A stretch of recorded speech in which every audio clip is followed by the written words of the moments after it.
49 అన్ని బ్రాంచెస్ లో 25 to 50% discount నడుస్తోంది. వెంటనే సంప్రదించండి 49.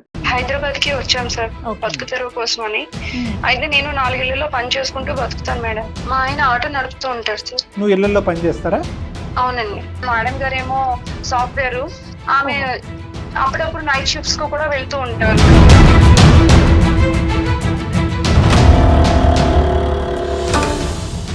ఇక్కడ హాల్లోనా వేరే చోట ఎక్కడనా? అక్కడే సార్, హాల్లోనే భోజనం అయిపోయింది సార్, తిన్నారు.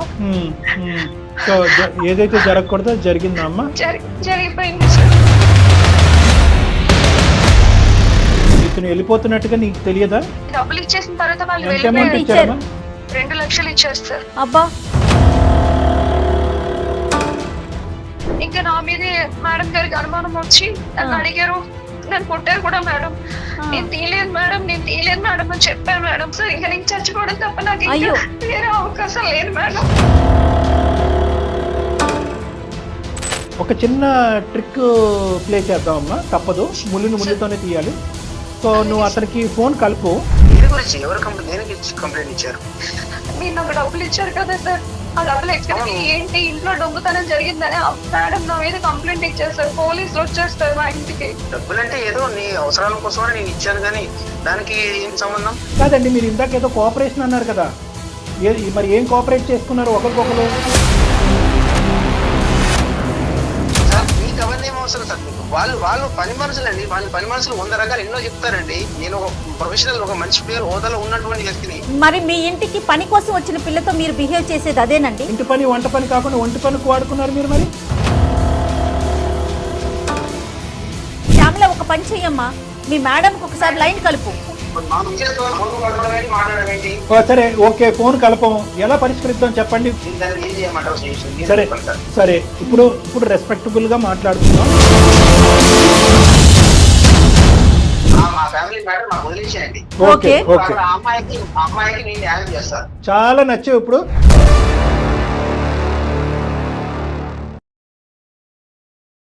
పెట్టినైన సమర్పించు అందమైన జీవితం కార్యక్రమానికి స్వాగతం. నమస్తే కళ్యాణ్ గారు. నమస్తే జయ గారు. కళ్యాణ్ గారు, ఒక 4 ఇళ్లలో పని చేసుకుంటే తప్ప రోజు గడవని ఒక ఆమె, తన పేరు శ్యామల. ఒక 4-5 రోజుల నుంచి కూడా వస్తూ ఉంది ఆఫీస్కి. నేను డైరెక్ట్గా కూడా మాట్లాడాను. తన సమస్య నాకు చెప్పుకుంది. తెలుసో తెలియకో ఒక తప్పు జరిగింది, అది వెంటాడుతోంది. తనకి ఏం చేయాలో అర్థం కావట్లా. ఇళ్ళల్లో పని చేసుకుంటారు. డైరెక్ట్గా మీరు ఇక్కడ ఉంటారేమో కలుద్దామని వచ్చేసింది తను. డాక్టర్ గారు ఇక్కడ ఉండరమ్మా అంటే, ఇట్లా అందమైన జీవితం ప్రోగ్రామ్ నేను చూస్తానమ్మా, ఈ ఎపిసోడ్ చూశాను, ఆ ఎపిసోడ్ చూస్తాను అన్నీ చెప్తా ఉంది. సరే, నేనే ఫోన్ చేసి డాక్టర్ గారితో నీతో మాట్లాడిస్తానని చెప్పానండి. ఒకసారి మాట్లాడతానండి.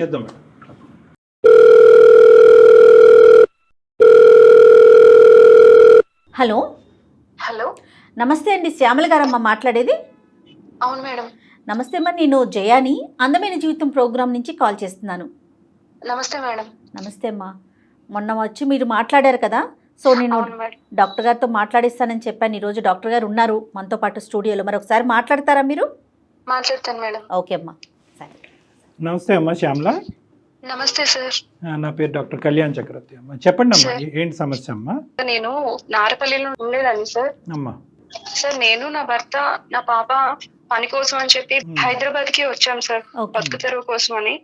అయితే నేను 4 ఇళ్లలో పని చేసుకుంటూ బతుకుతాను మేడం. నీ వయసు ఎంతమ్మా? నాకు 28 సంవత్సరాలు సార్. చిన్నదాన్ని. ఓకే ఓకే, సరే. మీ ఆయన ఏం చేస్తూ ఉంటాడు? మా ఆయన ఆటో నడుపుతూ ఉంటాడు సార్. నువ్వు ఇళ్లలో పని చేస్తారా? అవునండి. చెప్పు తల్లి, ఏమైంది? ఇంట్లో ఇబ్బందుల కోసమని 4 ఇళ్లలో పని చేస్తూ ఉంటాను సార్. ఏంటమ్మా సమస్య, ఏమైంది? ఒక అపార్ట్మెంట్ లో పనికి వెళ్తుంటే పక్కింట్లో కూడా ఉందమ్మా, అక్కడ కూడా పనికి కావాలంట అని చెప్తే నేను అక్కడికి వెళ్ళాను మేడం. అప్పటి నుంచి 1 సంవత్సరం నుంచి ఒక ఇంట్లోకి పనికి వెళ్తున్నాను మేడం. ఒక 6 నెలలు అలా బానే ఉంది మేడం. ఎందుకంటే నేను పనికి వెళ్ళడం, సార్ ఏమో ఇంట్లోనే ఉంటారు, అమ్మగారేమో మేడం గారేమో సాఫ్ట్వేర్, ఆమె అప్పుడప్పుడు నైట్ షిఫ్ట్స్ కు కూడా వెళ్తూ ఉంటారు మేడం. అతను ఎందుకు ఇంట్లో ఉంటాడమ్మా? అతను పని ఏమీ చేయరండి, ఇంట్లోనే ఉంటారు సార్. ఆయనకి వండి పెట్టడానికి అని చెప్పి మేడం పని చేయడానికి, ఆయన వంట చేయడానికి అని చెప్పి నన్ను పనిలో పెట్టారండి. సో ఇంటి పని వంట పని 2 మీరే చూసుకునేవారు? అమ్మగారుని సారు ఇద్దరు కూడా నిన్ను మంచిగానే చూసుకునేవారు? బాగా చూసుకునేవారు సార్. ఏదైనా కావాలన్నా సార్ కూడా, ఏమన్నా ఇంట్లో పరిస్థితి బాగాలేదు అని ఏమన్నా చెప్తే సార్ కూడా ఇట్లా డబ్బులు ఇవ్వడం, పాపకి ఏమైనా పట్టుకెళ్ళము అని చెప్పడం, ఇట్లా అంతా బానే ఉండేది సార్. అమ్మగారు కూడా చాలా బాగా చూసుకునేవారు సార్. వాళ్ళకి పిల్లలు ఉన్నారా? లేరు మేడం. అతనికి వయసు ఎంత ఉంటదమ్మా? అతనికి ఒక 40 అట్లా ఉంటుంది అనుకుంటా సార్. 40 years కానీ పిల్లలు లేరు. లేదు సార్. సార్ మాత్రం ఇంట్లో డ్రింక్ చేస్తూ కొంచెం అప్పుడప్పుడు అదుకులాగా కోపంగా ఇట్లా కొంచెం ఉంటారు సార్. ఒకటి అతనికి ఉద్యోగం లేదు, రెండోది అతను డ్రింక్ చేస్తారు, మూడోది అతని వయసు 40 సంవత్సరాలు, వాళ్ళకి పిల్లలు లేరు. అవును సార్. అయితే సడన్ గా ఏమైందో తెలీదు. ఒక రోజు సార్ కొంచెం డిస్టర్బ్ గా ఉన్నాను అంటే కూర్చోమంటే కూర్చున్నాను మేడం. అప్పుడు మేడం లేరా? అప్పుడు మేడం లేరు. ఓకే. మేడం నైట్ షిఫ్ట్ కి వెళ్ళారు మేడం. ఎప్పుడు ఉండేవాళ్లే కదా, బాగా మాట్లాడతారని చెప్పి ఇంకా ఆ రోజు నేను కూడా టైం అవుతున్నా కూడా ఉన్నాను మేడం అక్కడే. సార్ ఇట్లా మాట్లాడాలి అని ఏదో అంటే సార్ అలాగే సార్ అని చెప్పి నేను ఇంకా అక్కడ కూర్చొని సార్ ఏదో చెప్తుంటే మాట్లాడుతూ యూజువల్ గా శ్యామల గారు ఏ టైం కి మీ పని అయిపోయేది, ఏ టైం కి మీరు రిటర్న్ అవ్వాలి? అంటే సార్ నేను సార్ కి వంట చేసి 6 గంటలకు వచ్చి ఆయనకి వంట చేసి భోజనం పెట్టేసి నేను 8 గంటలకు అలా వెళ్ళిపోవాలి సార్. 8 PM అమ్మ, ఈవినింగ్ 8 o'clock. అవును సార్. సో బాగా చీకటి పడిన తర్వాత వెళ్తాం. మీ అమ్మగారు ఎన్నింటికి వచ్చేవారు ఆవిడ? నైట్ షిఫ్ట్ ఉంటే మాత్రం రావట్లేదు అని చెప్తే ముందుగా చెప్తే ఆ రోజు కొంచెం ఎక్కువ టైం ఉంది సార్ కి భోజనం పెట్టేసి అప్పుడు నేను వెళ్ళేదాన్ని sir. Yeah got it. So ఆ రోజు అయితే మాత్రం నాకు మనసులో బాగాలేదు, దగ్గర కూర్చోమంటే కనుక టైం అయిపోయినా కూడా మీరు అక్కడ కూర్చున్నారు, మాట్లాడారు. అవును సార్. ఎక్కడ హాల్లోనా వేరే చోట ఎక్కడనా? అక్కడే సార్, హాల్లోనే. భోజనం అయిపోయింది సార్, తిన్నారు, మాట్లాడాలి కూర్చోమ్మా అంటే కూర్చున్నాను సార్. నేను మంచిగా మాట్లాడుతూ ఉంటారు ఎప్పుడు పిల్లల కోసం అని ఆలోచించి నా పాపకి అది ఇది ఇవ్వడం వల్ల నేను కూడా ఆయన మంచి వాళ్ళే అన్న ఉద్దేశంతో ఇంకా ఆ రోజు కొంచెం లేట్ అయినా కూడా ఉన్నాను సార్. నేను అక్కడే ఉన్న తర్వాత మాట్లాడుతూ నాకు మనసు ఏం బాగాలేదు అలా ఇలా అని చెప్పి కొంచెం తప్పుగా ప్రవర్తించడం మొదలు పెట్టారు మేడం. అంటే తప్పుడుగా ప్రవర్తించడం అంటే ఏంటి? అప్పుడే తాగి ఉన్నారా, మాత్రం డ్రింక్ చేసి ఉన్నారా? చేశారు సార్. అంటే ఇంకా ఏం జరిగిందమ్మా, అడగచ్చా మిమ్మల్ని? అంటే ఆయన ఒంటి మీద చేయడం అలా చేస్తున్నారు సార్. మరి మీకేమనిపించిందమ్మా? తప్పు అనిపించి మరి మీరు చెప్పాను సార్ సరే అదేం సార్ అలా చేస్తున్నారు, తప్పు సార్ ఇది అని చెప్పి అంటుంటే లేదు కొంచెం అర్థం చేసుకో, నేను కొంచెం బాధలో ఉన్నాను అలా ఇలా అంటుంటే నేను ఎంతగానో ప్రయత్నించాను సార్. ఎంత ప్రయత్నించినా కూడా ఆయన వినిపించుకోలేదు సార్ ఆ రోజు. సో ఏదైతే జరగకూడదో జరిగిందా అమ్మా? జరిగిపోయింది సార్. ఆ తర్వాత నేను ఇంకా అక్కడి నుంచి వెళ్ళిపోయాను సార్. వెళ్ళిపోయి ఇంకా నేను తర్వాత రోజు పొద్దున కూడా రాలేదు సార్ పనికి. అమ్మగారు ఫోన్ చేశారు, మేడం ఫోన్ చేసి ఏమ్మా ఎందుకు రాలేదు, ఇంత టైం అవుతుంది అన్న కూడా నేను ఏదో సాకు చెప్పాను. కానీ మళ్ళీ ఫోన్ చేసి నువ్వు రా, జరిగింది ఏదో జరిగిపోయింది అదంతా వదిలేసే, మనసులో పెట్టుకోవద్దు, నువ్వు ఎప్పటిలాగే రా అంటే ఇంకా నేను తప్పక వెళ్ళాను సార్. ఆ రోజు మరుసటి రోజు వెళ్ళాను. సార్ ఏమో మామూలుగానే ఉన్నారు, ఏమీ జరగనట్టు. మేడం ఏమో వెళ్ళిపోయారు, సార్ అంటున్నారు ఇంకా జరిగింది ఏదో జరిగిపోయింది, నువ్వు ఇదంతా మర్చిపో, ఎవరికి ఏమి చెప్పొద్దు అని చెప్పి మేడంకి అసలు చెప్పొద్దు అని అన్నారు సార్. మేడం చెప్పొద్దు అన్నారు, నిన్ను మనసులో తీసేయమన్నారు, ఏమి లేనట్టే మాట్లాడుతున్నారు. అవును సార్, అసలు ఏమి జరిగినట్టే మామూలుగానే ఉన్నారు సార్. క్షమాపణ అడగటం గానీ సారీ అని చెప్పడం గానీ ఇదేం లేదు. అంటే జరిగిపోయింది కదమ్మా, ఇంక జరిగిందని మార్చలేం కదా, ఇంక వదిలేసే ఇక్కడతో, ఇంకెవరికి చెప్పకు, తప్పైపోయిందిలే, ఇంకా నువ్వు ఇద్దరం కలిసి తప్పు చేశాం కదా అన్నట్టుగా మాట్లాడారు సార్ ఆయన. అదే అతను అవసరానికి ముందుకు వచ్చి నీ అవసరం కూడా తీరినట్టు మాట్లాడాడు. అవును సార్. సరే తర్వాత ఏమైందమ్మా? 1 month అయిన తర్వాత సార్ వెళ్ళిపోయారు. వెళ్లే ముందు నీకు ఇంత అమౌంట్ ఇస్తున్నాను, డబ్బులు ఇస్తున్నాను, నీకు ఖర్చులకు ఉంచుకొని పరిస్థితి బాగాలేదు కదా, నువ్వు ఈ విషయం ఇంకెవరికి చెప్పకు అని చెప్పి అన్ని డబ్బులు ఇచ్చారు సార్. ఏంటి శ్యామల, ఎక్కడికి వెళ్ళిపోయారు? అంటే మేడం ఆయన జాబ్ కోసం వెళ్ళిపోయారు ఏంటి అనేది నాకైతే చెప్పలేదు మేడం, కానీ ఆయన మాత్రం ఇంట్లో ఉండకుండా వెళ్ళిపోయారు. అంటే మీ మేడంకి ఆయనకి ఏమైనా మధ్య డిస్కషన్ కానీ అలాంటిది ఏమైనా విన్నారా మీరు? అవుతుంది మేడం, వాళ్ళు రోజు తిట్టుకోవడం ఇట్లా అరుచుకోవడం ఇలా జరుగుతుంది. అంటే సార్ ఏమో కోవిడ్ టైంలో ఏదో బిజినెస్ పెట్టి లాస్ అయిపోయారంట మేడం. ఓకే. అందుకని ఆయన ఇంట్లో ఉంటున్నారంట. దానికోసం వాళ్ళు ఎప్పుడూ మాట్లాడుకుంటూనే ఉంటారు, కానీ కొన్ని రోజుల నుంచి ఆయనకి ఆమెకి మధ్య గొడవ అన్నది కొంచెం పెద్దదిగా అయింది. మేడం గారు ఎప్పుడూ అరుస్తున్నారు, గట్టిగా అరుస్తున్నారు, నువ్వేం పని చేయట్లేదు, డబ్బులు ఎట్లా చేస్తున్నావు, అలా చేస్తున్నావు, ఇంట్లోనే ఉంటున్నావు అని మేడం అంటూ ఉన్నారు.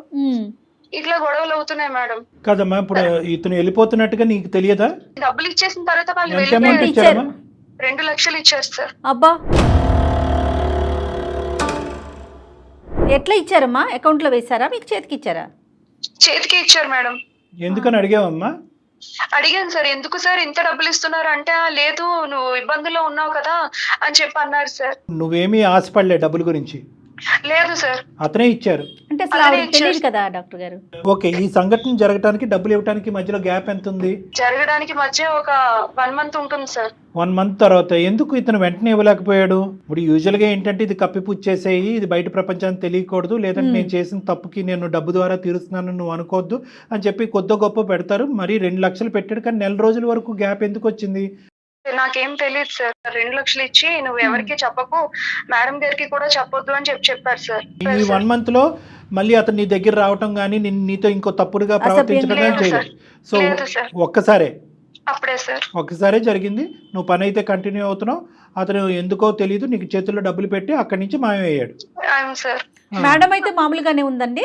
బానే ఉన్నారు మేడం. పని మానేస్తే డబ్బులు రావు కదా మేడం, అందుకని నేను పనికి వెళ్ళిపోతూనే అమ్మగారు డబ్బులు ఇస్తూ ఇలా బానే ఉన్నాం మేడం. అంటే మేడం కి తెలిసి ఇతను వెళ్ళిపోయాడా అనేది జయ గారి డౌట్. అది ఇది ఎవరికి తెలియదు కదా మూడో కంటికి. లేదు sir. Right, okay, carry on అమ్మా. తర్వాత ఏమైందమ్మా? సార్ వెళ్ళిపోయిన తర్వాత మేడం గారు ఉన్నారని నేను పనికి ఎప్పుడూ వస్తూ వెళ్తూ ఉండేదాన్ని సార్. కాకపోతే తర్వాత నుంచి సార్ మేడం గారు ఫోన్ లో మాట్లాడడం, డబ్బులు మిస్ అయిపోయడం, ఇట్లా ఎవరితోనో కొంచెం గట్టిగా మాట్లాడడం, ఇవన్నీ నేను పని చేస్తున్నప్పుడు వినిపించే మేడం. డబ్బులు మిస్ అయినాయి. ఓకే, ఏమాత్రం మిస్ అయినది ఏం తెలిసిందమ్మా? అంటే ఇంట్లో 6 లక్షల వరకు కనిపించట్లేదు అని చెప్పి మేడం గారు అంటూ ఉండేవారు సార్. నీకు ఇచ్చింది ఎంతమ్మా అతను? నాకు 2 లక్షలు ఇచ్చారు సార్. సో 2 + 4 టోటల్ 6 మిస్సింగ్ ఇంట్లో. అవును సార్. మరి అనుమానం ఎవరి మీద వచ్చింది ఆ మేడం గారికి? మేడం గారికి సార్ అడుగుంటారండి. అడిగితే సార్ ఏమో తీయలేదన్నారు, ఏమన్నారో మరి గట్టిగా ఫోన్ లో మాత్రం మాట్లాడుతూ ఉండేవారు సార్. నేను ఆ ఫోన్ విని సార్ ఇలా మేడం గారు అంటున్నారు, డబ్బులు కనిపించట్లేదు అంటున్నారు, ఏంటి సార్ నాకు చాలా భయంగా ఉంది అని చెప్పి నేను ఆయనకి ఫోన్ చేస్తుంటే, అదంతా నీకు అనవసరం, నేను వెళ్ళిపోమని చెప్పాను కదా, నేను పని మానేయమని చెప్పాను కదా, నువ్వు ఎందుకు చేస్తున్నావు అని చెప్పి సార్ నా మీద కోపడుతున్నారు సార్. నేను ఫోన్ చేస్తున్నా కూడా ఫోన్ లిఫ్ట్ చేయట్లేదు సార్. అప్పుడప్పుడు ఫోన్ చేసినా సార్ ఇదే పరిస్థితి అని చెప్పినా కూడా కట్ చేసేస్తున్నారు సార్ ఫోన్. నాకేమీ తెలీదు అనేటటువంటి విధంగా అతను సేఫ్ సైడ్ వెళ్ళిపోయాడు అతను. అవును సార్. ఓకే. తర్వాత మేడం గారు నేను సార్ తో మాట్లాడాక మేడం గారు కూడా అందరిని అడిగిన తర్వాత సార్ లేరు, ఇంకా నా మీదే మేడం గారికి అనుమానం వచ్చి నన్ను అడిగారు, నన్ను కొట్టారు కూడా మేడం. నేను తీయలేదు మేడం అని చెప్పాను మేడం. అయినా సరే మేడం వినకుండా నా మీద కంప్లైంట్ ఇచ్చారు మేడం, పోలీస్ కంప్లైంట్. అక్కడి వరకు వెళ్ళిందమ్మా. ఓకే, తర్వాత ఏమైందమ్మా? తర్వాత పోలీస్ వాళ్ళు వచ్చారండి. పోలీస్ వాళ్ళు వచ్చి నన్ను అడుగుతున్నారు, నువ్వు తీసావంటే కదా, నువ్వు అక్కడ పని చేస్తున్నావు అంటే కదా, డబ్బులు మిస్ అయ్యాయంట, ఇలా అని చెప్పి అడుగుతున్నారండి. నువ్వేం చేసావమ్మా డబ్బుల్ని శ్యామల? ఆ డబ్బులు నేను నా భర్తకి ఇచ్చాను మేడం. మా అమ్మ వాళ్ళు ఇచ్చారు అని చెప్పి నేను అతనికి డబ్బులు ఇచ్చాను మేడం. సో నువ్వు నీ డబ్బులు కూడా మీ హస్బెండ్ యొక్క బ్రతుకు తెరువు గురించి ఇచ్చావు. అతను ఆటో కొనుక్కున్నాడు, ఆటో నడుపుతున్నాడు. ఆటో ఉండేదండి ముందు, ఆటో అమ్మేసి తర్వాత కార్ తీసుకున్నారు సార్. క్యాబ్ నడుపుతారు కదా సార్, అలా కార్ తీసుకొని కార్ నడపడానికి. మీలాంటి కుటుంబానికి 2 లక్షలు అంటే చాలా ఎక్కువ. మరి మీ హస్బెండ్ కి ఆ డబ్బులు ఇచ్చినప్పుడు అతను ఆశ్చర్యపడలేదు? ఇదేంటి ఎప్పుడు లేదు? అడిగారు సార్, ఇంత డబ్బులు మనకి ఎక్కడవే, నీకెక్కడి నుంచి వచ్చాయి, నువ్వు పాచి పని చేసుకునేదాన్ని, నీకు ఇంత డబ్బులు ఎక్కడే అని అడిగారు సార్. మీ అమ్మ ఇచ్చిందని చెప్పా? అవును సార్, అమ్మ దగ్గర ఉన్నవి అమ్మాయి నాకు ఇచ్చింది, అమ్మ వాళ్ళు ఇచ్చారు అని చెప్తే ఇంకా ఆయన ఇంకేం అనలేదు సార్. అప్పుడు మీ అమ్మగారిని ఎంక్వైరీ చేయలేదు? ఏం అత్తమ్మ థ్యాంక్స్ 2 లక్షలు ఇచ్చారు, థ్యాంక్ యూ అని ఏదో ఒకటి చెప్తారు కదా యూజువల్ గా. ఎలాగ అతను రాగానే 2 lakhs తీసుకుని జోబులో పెట్టుకున్నాడు? ఇది మీ అమ్మగారు అప్పుడప్పుడు ఇలా ఇస్తూ ఉంటారా మీ కుటుంబానికి? అమ్మ దగ్గర చిట్టీలు వేసాను, డబ్బులు దాచాను అని చెప్పాను సార్. సో మీ భర్త అయితే మంచోడేనమ్మా? మంచివారే సార్. అతనికి ఏ అలవాట్లు ఏమీ లేదు, ఆటో కొనుక్కున్నాడు, అతను కార్ కొనుక్కున్నారు. ఓకే, అదే హ్యాపీగా నడుపుకుంటున్నాడు. పోలీసులు ఎంక్వైరీలో ఏం తేలిందమ్మా? నిన్నే ఎంక్వైరీ చేశారా, మీ ఆయన కూడా ఎంక్వైరీ చేశారా? అప్పుడు ఇంటికి కూడా వచ్చారు సార్. ఇంటికి వచ్చి అడిగారు సార్, ఎక్కడి నుంచి వచ్చాయి, ఇదేంటి పోలీసు వస్తున్నారు మన ఇంటికి, నువ్వేమో మీ అమ్మగారు ఇచ్చారని చెప్పావు డబ్బులు, ఇప్పుడు ఇదేంటి అని చెప్పి అడిగారు సార్. కాదమ్మా, ఇప్పుడు ఫైనల్ గా పోలీసులు ఎటువంటి ఆలోచనతో బయటకు వెళ్ళారమ్మా? వాళ్ళని నువ్వు జస్టిఫై చేయగలిగావా, సాటిస్ఫై చేసావా? నువ్వు వాళ్ళకి చెప్పినటువంటి మాటని మీ భర్త నమ్మారా? పోలీసులకి అదే చెప్పాను, నా భర్త కూడా అదే నమ్మారు. పోలీసులు వాళ్ళు కూడా నమ్మేసి వెళ్ళిపోయారు సార్. మళ్ళీ వస్తా అన్నారా? అంటే ఎంక్వైరీ నడుస్తుందా? అంటే మళ్ళీ ఎంక్వైరీకి వస్తాము, వస్తే మాకేమైనా డౌట్ వస్తే మళ్ళీ వస్తామని చెప్పి వెళ్ళిపోయారు సార్. ఇంకా ఎందుకంటే చిన్న మొత్తం కాదు మేడం. ప్లస్ ఏంటంటే ఇలా పోయిన సందర్భాల్లో ఏదో ఇప్పుడు ఈ అమ్మాయి ఎక్కడ చిట్టీలు వేసింది, ఎంత వేసింది, ఇవన్నీ అలా ఎంక్వైరీ చేస్తారు. అంతే కదా, మరి డిపార్ట్మెంట్ పని డిపార్ట్మెంట్ చేయాలి కదా. మరి ఇప్పుడు ఏంటమ్మా మరి అతనికి ఫోన్ చేసావా నువ్వు? పోలీసులు వచ్చి వెళ్ళిన వెంటనే నేను మళ్ళీ సార్ కి ఫోన్ చేశానండి. సార్ కి ఫోన్ చేస్తే సార్ ఫోన్ లిఫ్ట్ చేసి, నీకు ఎన్నిసార్లు చెప్పాను నీకు ఫోన్ చేయొద్దని చెప్పాను కదా, నేను పని మానేమన్నాను, ఇదే మాట మాట్లాడుతున్నారు మేడం. నేను పోలీసులు వచ్చారండి, మేడం గారు ఇలా నా మీద పోలీస్ కంప్లైంట్ ఇచ్చారని కూడా చెప్పాను మేడం. నేను రికార్డ్ చేయవలసిందిరా అలాంటి మాటలు, ఇలాంటి వాళ్ళని అదేమంటే నిన్ను పని మానేమంటున్నారా? డాక్టర్ గారు అన్నట్లుగా రికార్డ్ చేయాలి. చేస్తే అసలు ఆడి తాట తీసుండేవాళ్ళం కదమ్మా. నువ్వు ఏమైనా చదువుకున్నావా? Intermediate discontinue sir. శుభ్రంగా ఏ ఉద్యోగం చేసుకుంటేది. సరేలే, మమ్మల్ని ఏ విధంగా హెల్ప్ చేయమంటావు? మరి పోలీసులు వచ్చే లోపు ఏదో ఒకటి జరగాలి, లేదంటే నీ మీద అరెస్ట్ వారెంట్ ఇష్యూ అవుతుంది, నువ్వు జైల్లోకి వెళ్ళే అవకాశం ఉంటుంది. ఇప్పుడు నీ సమస్య ఏంటి? నీ డైలమా ఏంటి? భయపడకు ఏడవద్దు, చెప్పమ్మా. ఇప్పుడు నా పరిస్థితి నాకు అర్థం కావట్లేదు సార్. నా భర్త చూస్తే నేను చేసిన తప్ప ఆయనకి చెప్పలేను. ఆ డబ్బులు ఎందుకు వచ్చాయని పోలీసులు, ఎక్కడి నుంచి వచ్చాయని పోలీసులు అడుగుతున్నారు. ఆ డబ్బుల కోసం మాట్లాడదామంటే సార్ ఏమో ఫోన్ లిఫ్ట్ చేయకుండా ఆయన ఫోన్ కట్ చేసేస్తున్నారు. ఎక్కడికో వెళ్ళిపోయారు, ఎక్కడికి వెళ్ళారో కూడా తెలియదు సార్. ఇప్పుడు నా పరిస్థితి ఏంటో నాకు అర్థం కావట్లేదు సార్. నేను ఒకరికి చెప్పుకునే పరిస్థితి కాదు సార్. నేను ముందు నువ్వు వెనకతలు గోయి, ఒప్పుకుంటే ఒక సమస్య, ఒప్పుకోకపోతే ఒక సమస్య. అవును సార్, ఇంకా నేను చచ్చిపోవడం తప్ప నాకు వేరే అవకాశం లేదు మేడం. ఒక డాక్టర్గా ఒక అనుభవం ఉన్న వ్యక్తిగా నేను చెప్పేది ఏంటంటే, ఆడపిల్లలు మీరు ఏ పని గురించి అయితే నువ్వు చదువుకున్నటువంటి అమ్మాయి ఒక ఇంట్లోకి వెళ్తున్నావు, అక్కడ ఏంటంటే ఒక తాగేటటువంటి వ్యక్తి, పని చేయనటువంటి వ్యక్తి, భార్యతో పిల్లలకు అన్నటువంటి వ్యక్తి ఉదయం నుంచి సాయంకాలం వరకు ఖాళీగా ఉన్నాడు. ఎప్పటికైనా కూడా ఆ వాతావరణం అనేటటువంటిది నీకు రిస్కీ అట్మాస్ఫియర్, సేఫ్ జోన్ కాదు కదా. అలాంటివన్నీ కూడా మరి రిస్కీ అట్మాస్ఫియర్ అని చెప్పి అలాంటి ఇంట్లోకి పని వాళ్ళే వెళ్ళరా అండి? డాక్టర్ గారు పని చేయటం తప్ప అంటే కనుక చీకటి పడ్డ తర్వాత కూడా నువ్వు అక్కడ పని చేస్తున్నానని చెప్పినప్పుడు, పోనీ నీ భర్త దగ్గర నుంచి నీకు ఎటువంటి సమస్యలు, హ్యాపీ కుటుంబం ఇది.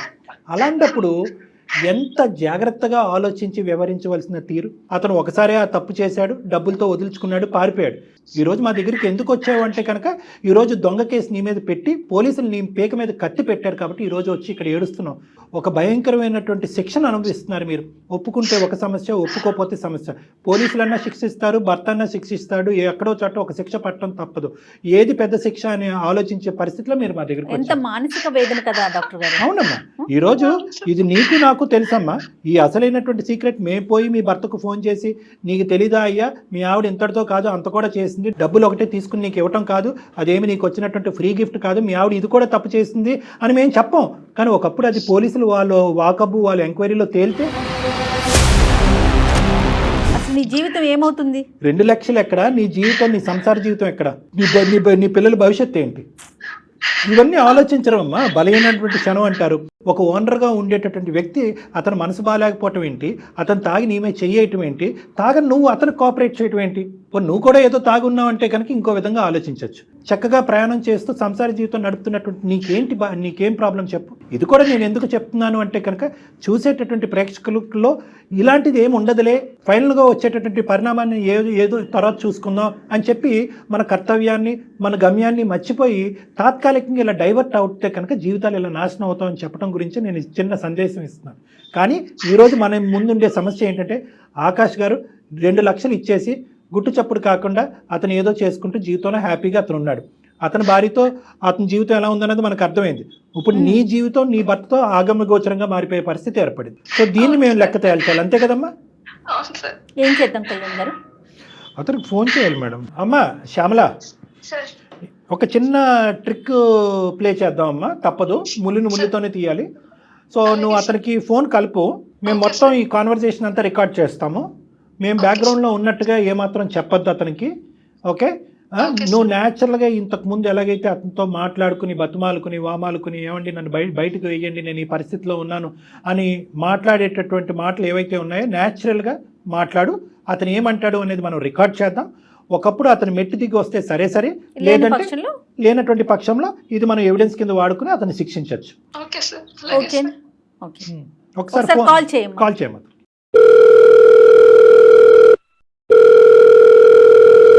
వాళ్ళిద్దరి మధ్యన ఇష్యూస్ ఉండే madam, wife and husband. Hello sir. Hello, ఎవరమ్మా? సార్ నేను సార్ శ్యామలాన్ సార్. చెప్పమ్మా శ్యామల. ఏంటి సార్, నాకు అసలు పోలీసులు మా ఇంటికి వచ్చారు సార్.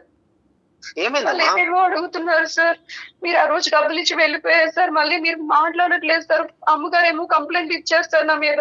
దేని గురించి? ఎవరు దేనికి కంప్లైంట్ ఇచ్చారు? మీరు నాకు డబ్బులు ఇచ్చారు కదా సార్, ఆ డబ్బులు ఎక్కడికి ఏంటి ఇంట్లో దొంగతనం జరిగిందని మేడం నా మీద కంప్లైంట్ ఇచ్చేస్తారు, పోలీసులు వచ్చేస్తారు మా ఇంటికి. డబ్బులంటే ఏదో నీ అవసరాల కోసమని నేను ఇచ్చాను కానీ దానికి ఏం సంబంధం?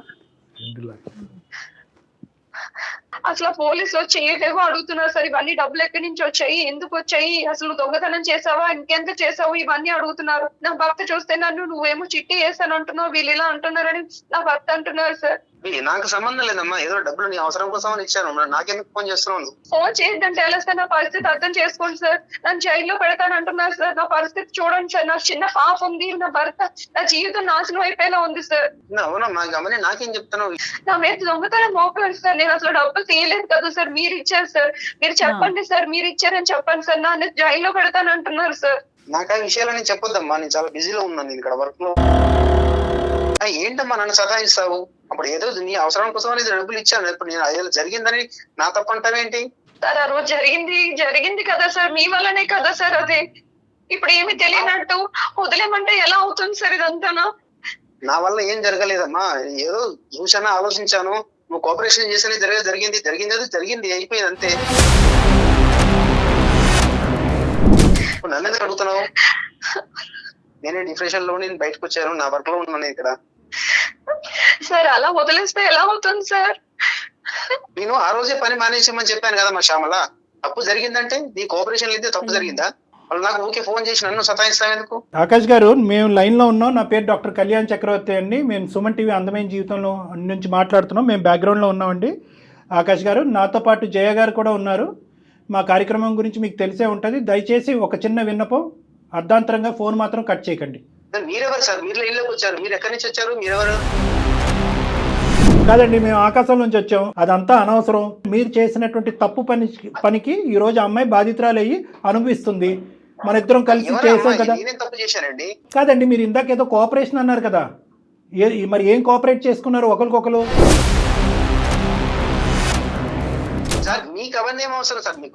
నాకు ఎందుకు అవసరం లేదనేది నేను తర్వాత చెప్తాను. ఈ రోజు ఆ అమ్మాయి జీవితం సందిగ్ధ పరిస్థితిలో ఉంది. ముందు నుయ్యి వెనకట్లు గొయ్యి ఉంది. ఆ అమ్మాయి తెలియక ఒక తప్పు చేసింది. మీరు కూడా తప్పు చేశారు, కాదనట్లేదు. మీరు దానికి పరిష్కార మార్గంగా ఒక 2 లక్షలు ఆ అమ్మాయికి ఇచ్చారు, అది కూడా ఓకే. కానీ తర్వాత జరిగేటటువంటి పరిణామాలకు కూడా మీరే బాధ్యత వహించవలసినటువంటి అవసరం ఉంది.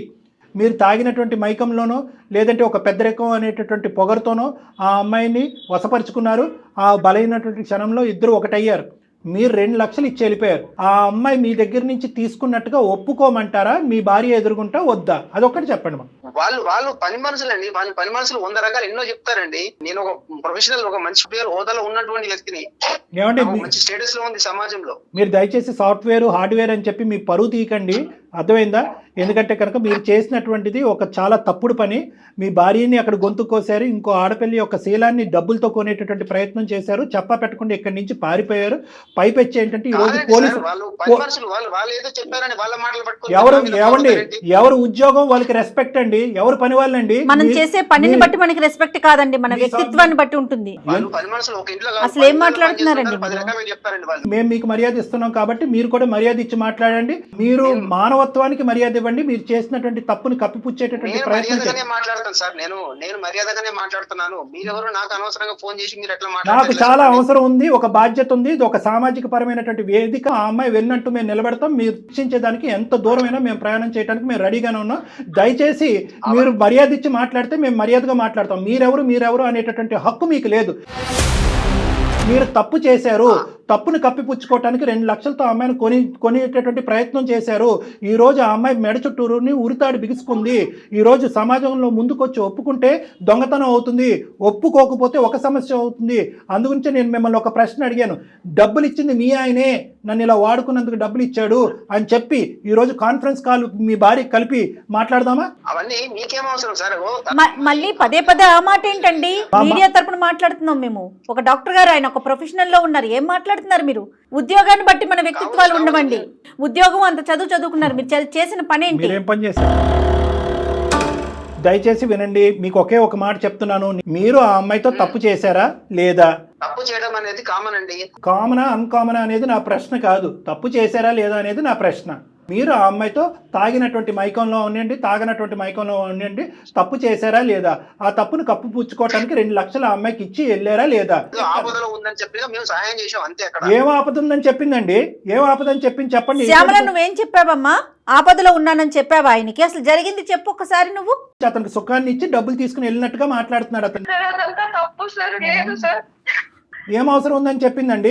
ఎందుకు మీరు పడుకోకముందు 2 లక్షలు ఇవ్వచ్చు కదా ఆ అమ్మాయికి అవసరం ఉంటే? పడుకున్న తర్వాత ఎందుకు ఇచ్చారు 2 లక్షలు? మీరు బ్లైండ్గా మీరు మాట్లాడేదే కరెక్ట్ అనుకోమాకండి, ఇక్కడ అన్ని రికార్డ్స్ అవుతున్నాయి. 2 లక్షలు ఆ అమ్మాయి అవసరానికి ఇచ్చాను అని అంటున్నారు ఆకాష్ గారు. ఆ అమ్మాయి అవసరానికి ఇంకో మాట అడుగుతుంది. దయచేసి ఆ అమ్మాయికి జీవన భిక్ష పోయండి, ఆ అమ్మాయి సంసార భిక్ష పోయండి. ఈరోజు భర్త ఒక అనుమానంతో చూస్తున్నాడు, పోలీసులు ఒక అనుమానంతో చూస్తున్నాడు, మీ ఇంటి ఆవిడ ఆ అమ్మాయిని ఒక అనుమానంతో చూస్తుంది. ఆ అమ్మాయిని ఈ రోజు ఇలా బతకనివ్వరు. డబ్బులతో సహాయపడటం అనేటటువంటిది గొప్ప కాదండి. హలో సార్, నాకేం అవసరం అండి? మా ఇంట్లో 10 మంది ఆమె ఇష్టం ఉంటే చేసుకో, లేకపోతే లేదు చెప్పేసి మనం పంపించేసాం మేము. మరి మీ ఇంటికి పని కోసం వచ్చిన పిల్లతో మీరు బిహేవ్ చేసేది అదేనండి? అది కరెక్టేనా? ఏ పని అమ్మాయిని ఒంటి పనికి వాడుకున్నారు? ఇంటి పని వంట పని కాకుండా ఒంటి పనికి వాడుకున్నారు మీరు. మరి అలాగని కాదు సార్, అలాగని కాదు. కోఆపరేషన్ ఉంది కాబట్టి ఏదో నోటికి వచ్చినట్టు మాట్లాడమాకండి దయచేసి. సూపర్. మీరు ఒక ఆడపిల్ల గురించి కోఆపరేషన్ ఉంది అని అన్నారు, కోఆపరేషన్ లేదు అని ఇవన్నీ పక్కన పెట్టండి. మీరు ఈ రోజు మీ ఇంట్లోంచి 6 లక్షల రూపాయలు తీసుకెళ్లారు, అవునా కాదా? మొత్తం ఈ అమ్మాయి మీద మొత్తం 6 లక్షలు దొంగతనం చేసిన, 2 లక్షలు కాదు 6 లక్షలు దొంగతనం చేసినట్టుగా ఈ అమ్మాయి మీద ఇప్పుడు ఉండేటటువంటి అభియోగం. కాదు డాక్టర్ గారు, అసలు అట్లా నోటికొచ్చినట్టు మాట్లాడతాడు ఏంటండి అమ్మాయిని పట్టుకొని? తాట తీసేవాళ్ళలాగా కాదు. అదే ఎదురుగుంటూ ఉంటే కనుక ఇంకో విధంగా ఉండేది ఈ సమస్యకి పరిష్కారం. మీరు ఎక్కడో ఉండి ఎక్కడున్నారో తెలియకుండా దొంగచాటును పారిపోయి అక్కడెక్కడో మీ ఆవిడ యొక్క డబ్బులు దొంగతనం చేసి వాటితో మీరు సుఖాలు అనిపిస్తున్నారు కదా ఈ రోజు. అందుగురించి మీరు ఇలా మాట్లాడుతున్నారు. ఏం చేద్దాం కళ్యాణ్ గారు, ఇది కరెక్ట్ కాదండి అసలు.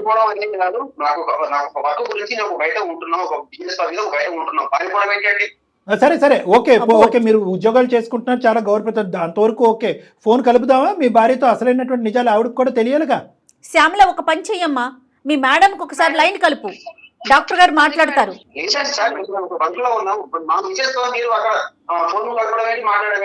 సరే ఓకే, ఫోన్ కలపం. ఎలా పరిష్కరిద్దాం చెప్పండి. ప్రాబ్లం మొదలు పెట్టింది మీరు, ఇక్కడ వరకు తీసుకొచ్చింది మీరు, చివరి దశకు వచ్చిన తర్వాత ఈ సమస్యకి పరిష్కారం చెప్పాల్సినటువంటి బాధ్యత కూడా మీరు తీసుకోగలిగితే కనుక మీ భార్య గారికి మేము ఫోన్ చేయం. చెప్పండి దీనికి సొల్యూషన్ ఏంటి? చెప్పండి. లాగము ఎందుకంటే ఆవిడ లాగితే కనుక ఇంకా వేరే జీవితాలు కూడా ముడిపడి ఉన్నాయి కాబట్టి లాగము. మీరు ఎలా సమస్యకు పరిష్కారం చెప్తారో అదొకటి చెప్పండి అంతే. మాకు శ్యామలకి న్యాయం జరగాల్సిందేనండి, అట్లా ఊరుకునేదే లేదు. ఆ పిల్లకి న్యాయం జరగాలి. ఆకాష్, సమస్య మొదలుపెట్టింది మీరు, ఓకే. ఆ అమ్మాయిని కూడా ఇంతకు ముందు ఈ ఫోన్ కలప ముందు కూడా ఆ అమ్మాయికి కూడా బుద్ధి చెప్పేటటువంటి ప్రయత్నం చేశాం. నువ్వు ఇంటి పని వంట పనికి వెళ్ళిన దానివి నువ్వు ఆ పని చేయవలసినటువంటి అవసరం ఏంటి? గౌరవ మర్యాద అనేటటువంటిది ఓనర్ గారికి ఇవ్వచ్చు, కానీ అంత మర్యాద ఇవ్వాల్సినటువంటి అవసరం లేదు. నువ్వు ఒకప్పుడు నిజంగా ఈ 2 లక్షలు అనేటటువంటి అంశం మీద మీ ఇంటి ఓనర్ ఆమె పోలీస్ కంప్లైంట్ పెట్టకుండా ఉంటే కనుక ఈరోజు నేను బాధితురాలని నువ్వు మా దగ్గరకు వచ్చి ఉండేదానివి కాదు. నువ్వు ఇప్పుడు చిక్కుముళ్ళలో ఉంటాం, పోలీసులు నీ మీద కేసు పెడతాం అని థ్రెట్ చేయటం, నీ భవిష్యత్తు ఆగమగోచరంలోకి వెళ్ళే పరిస్థితి ఉండటంతో నువ్వు మాకు ఫోన్ చేసావని చెప్పి ఆ అమ్మాయికి గట్టిగానే చెప్పాం. అలాగే మీకు కూడా చెప్తున్నాం, మీరు ఇంట్లో ఎందుకు డబ్బులు దొంగతనం చేశారు, లేదా ఇంట్లో మర్యాదపూర్వకంగానే తీసుకెళ్లారా, ఆ డబ్బుల మీద చెప్పి తీసుకెళ్ళినటువంటి డబ్బుల మీద మీ భార్య ఎందుకు కేసు పెట్టింది, మీ భార్యాభర్తల సమస్య ఏంటి అనేది మాకు అనవసరం. కానీ ఇక్కడ మీరు ఇచ్చినటువంటి మరి చాలా ఏదో దయాదాక్షిణ్యాల మీద ఇచ్చినటువంటి 2 లక్షల వల్ల ఈరోజు ఆ అమ్మాయి నెత్తి మీదకి వచ్చి పడింది. దానికి మీరు ఏం పరిష్కారం చెప్పాలి అని అనుకుంటున్నారనేది చెప్పండి. ఈ 2+4 మొత్తానికి సమాధానం కావాలి కదా భార్యకి. సో ఆకాష్ ఏం చేయాలనుకుంటున్నారు? సరే సార్, ఏదో భయం మిస్టేక్ వల్ల మాకు అలా జరిగిపోయింది, ఏదో ఒక టెన్షన్ లో ఉండే ఒక పొరపాటు అనేది జరిగిపోయింది సార్. మీరు దాన్ని ఏం చేయమంటారు? సరే సరే, ఇప్పుడు రెస్పెక్టబుల్ గా మాట్లాడుకుందాం. 1-2 నిమిషాలు జాగ్రత్తగా వినండి. మొత్తం ఓనర్స్ అంతా కూడా, మొత్తం బరువు బాధ్యత అంతా కూడా మీ నెత్తిమే తీసుకోవాలి. అంటే ఏంటంటే 6 లక్షలు నేనే తీసుకెళ్ళాను, బిజినెస్ పెట్టుకోవటానికి తీసుకెళ్ళాను అనేటటువంటి విధంగా మీ భార్యతో మీరు చెప్పుకోవాలి. నెంబర్ 1. మరి ఇంతకు ముందు తీసుకెళ్ళావా అంటే లేదు అని ఎందుకు చెప్పానంటే భయపడో లేదంటే ఇంకో ఆలోచనతోనో నేను ఆ విధంగా చెప్పవలసింది అనేటటువంటి ఆ కథ ఏ విధంగా మీ భార్యతో మీరు అల్లుకుంటారు అనేటటువంటిది మీ ఇష్టం. ఈ అమ్మాయి పేరు మాత్రం రాకూడదు.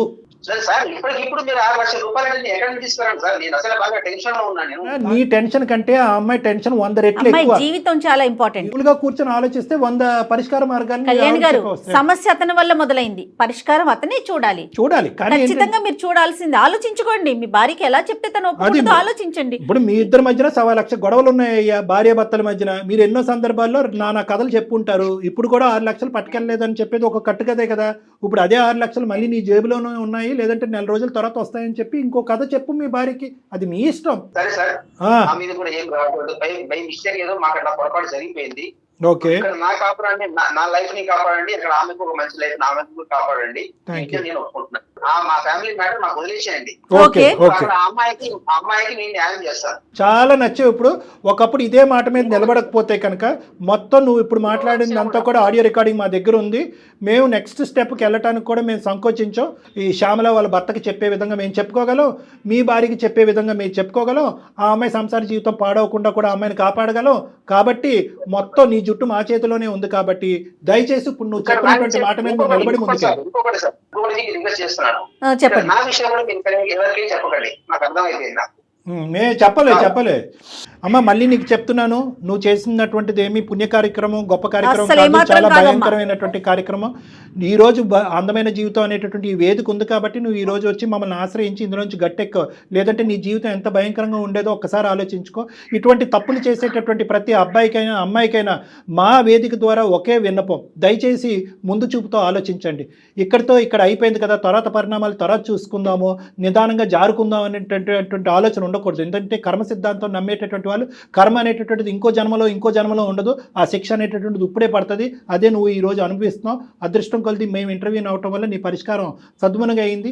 జీవితంలో కొన్ని ముఖ్యమైనటువంటి అంశాలు ఉంటాయి. అవి ఏంటంటే కుటుంబం, ఉద్యోగం, పిల్లల యొక్క భవిష్యత్తు, ఇలాంటి అంశాలన్నీ కూడా ఒకే ఒక తప్పుతో అన్ని గాలికి ఆవిరైపోయేటటువంటి అవకాశం ఉంటుంది. నీది కూడా అదే పరిస్థితి. అర్థమైందమ్మా? రైట్. ఓకే, వేసే ప్రతి అడుగు చాలా జాగ్రత్తగా వేయాలమ్మా. ఓకేనా? అయిపోయింది, వదిలేసే ఒక అమ్మా. నిజంగా ఈ అందమైన జీవితం ద్వారా నా జీవితానికి ఒక అర్థం తెలిసింది మేడం. లేకపోతే పరిస్థితి ఏమైపోతుందో కూడా నాకు తెలిసేది కాదు మేడం. Right madam. ఓకేనమ్మా. ఇంకా అక్కడ ఆవిడకి ఎప్పుడైతే అప్పుడు ఆవిడకి డబ్బులు అందుతాయో, లేదంటే వీళ్ళిద్దరు భార్యాభర్తలు మాట్లాడుకుంటారో, ఆవిడ ఖచ్చితంగా కేసు వాపస్ తీసుకుంటుంది. లేదంటే ఒకప్పుడు అవసరమైతే కనుక మేము కూడా ఇంటర్వ్యూ అవుతాం, ఆవిడతో కూడా చెప్తాము. దయచేసి మీరు చూసుకోండి, ఆ అమ్మాయి ఎవరినో ఇరికించే ప్రయత్నం చేస్తున్నారంటే ఆ అమ్మాయిని ఇరికించొద్దని చెప్పి మీ ఓనర్ అమ్మకు కూడా మేము చెప్పుకునే ప్రయత్నం చేస్తామమ్మా. ఓకేనా? రైట్. ఆవిడ కేసు ఓకే అండి. రైట్ అండి. అతనికి అర్థమైంది కళ్యాణ్ గారు. మేడం, శ్యామల దగ్గర నుంచి 2 థింగ్స్. శ్యామల దగ్గర నుంచి అతని నెంబర్ తీసుకోవాలి. ఈ రోజు ఇలా మాట్లాడినటువంటి వ్యక్తి రేపు ప్లేట్ ఫిరాయించడం అనేది మనకు నమ్మకం లేదు. ఎందుకంటే అతను ప్లాన్ బి, ప్లాన్ సి ఏవో రకరకాల ఆలోచిస్తూ ఉంటాడు. ఫోన్ పెట్టిన తర్వాత మనం ఫోన్ పెట్టేంత వరకే అతను మాట్లాడు. కాబట్టి అతని నెంబర్ కూడా మనం తీసుకోవాలి. ఇంకా శ్యామల యొక్క కథ కంచికి చేరినట్టు కాదు. ఎందుకంటే మనం నెక్స్ట్ స్టేజ్లో కూడా, అంటే ఆ అమ్మాయి మీద పడినటువంటి కేసు కూడా వాపస్ తీసుకునేంత వరకు పోరాటం అనేది కొనసాగాలి. తనకి మనం సపోర్ట్ చేయాలి. కానీ మీరు పదే చెప్తా ఉన్నారు చూడండి, ఆడపిల్లలైనా మగపిల్లలైనా మనం ఏం చేసినా ప్రతి క్షణం కూడా మెలకువతో, జాగరూకతో, అంటే దానివల్ల ఇబ్బంది మనకి కలగకూడదు, మన కుటుంబ సభ్యులకి కలగకుండా ముందుకు వెళ్ళాలి కదండి. అవునమ్మా. రైట్ అండి. Thank you so much Kalyan గారు. నమస్తే.